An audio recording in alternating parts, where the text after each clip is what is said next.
দুর্গাপূজায় হিন্দুদের শুভেচ্ছা জানানোর জন্য আমিরে জামাতের ব্যাপক সমালোচনা হচ্ছে। নেতা হিসেবে তিনি নাকি ভোট পাওয়ার জন্য শুভেচ্ছা জানিয়েছেন। ভাই, দায়িত্বটা একটা আলাদা জিনিস, আপনার দয়া করে উল্টো সমালোচনা করবেন না। আমাদের আবু বক্কর ভাই, উনি তো একজন হুজুর, নাকি ওনার ভোট কেন্দ্রে যাওয়া দরকার না?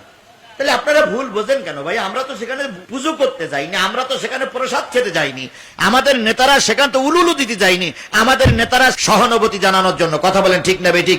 আল্লাহ রসুলের একটা হাদিস বলি, আল্লাহ রসুল একটা অমুসলিমকে সৎকার করার জন্য একদল লোক নিয়ে যাচ্ছে কাঁধে করে। আল্লাহ রসুল ওই লোকটার দেখে দাঁড়াই গেলেন। আল্লাহ রসুল ওই লোকটা দেখে কি করলেন?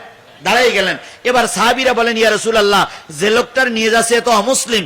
তখন বললেন, ওই লোকটা অমুসলিম হোক, কিন্তু সে তো মানুষ, সে তো আল্লাহর বান্দা।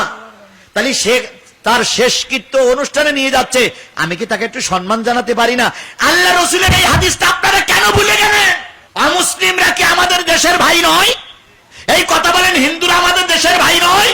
তাহলে তারা এখন ধর্ম পালন করছে। মুসলিম দেশের মুসলমানদের একজন বড় লিডার, বাংলাদেশ জামাত ইসলামী দলের একজন বড় লিডার, তাদের সঙ্গে সহমর্মিতা জানানো যদি আপনার খারাপ লেগে থাকে, অমুসলিম ভাইরা আমাদের দেশে সবচেয়ে বেশি নিরাপদ। কথা বলেন ঠিক নেবে ঠিক?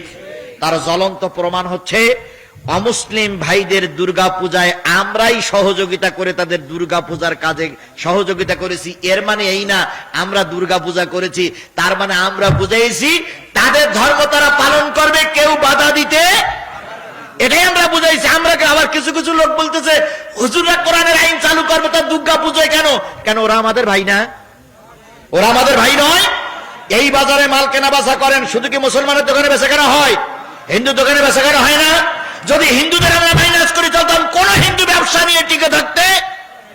সুতরাং হিন্দুরা আমাদের ভাই, আমরা এ সম্প্রীতি দেখাতে পারি। হিন্দু, আওয়ামী লীগ, বিএনপি, জাতীয় পার্টি সব ভাইদের কাছে কোরআনের দাওয়াত দিয়ে গেলাম, আসুন আমরা কিসের ছায়াতলে আসি?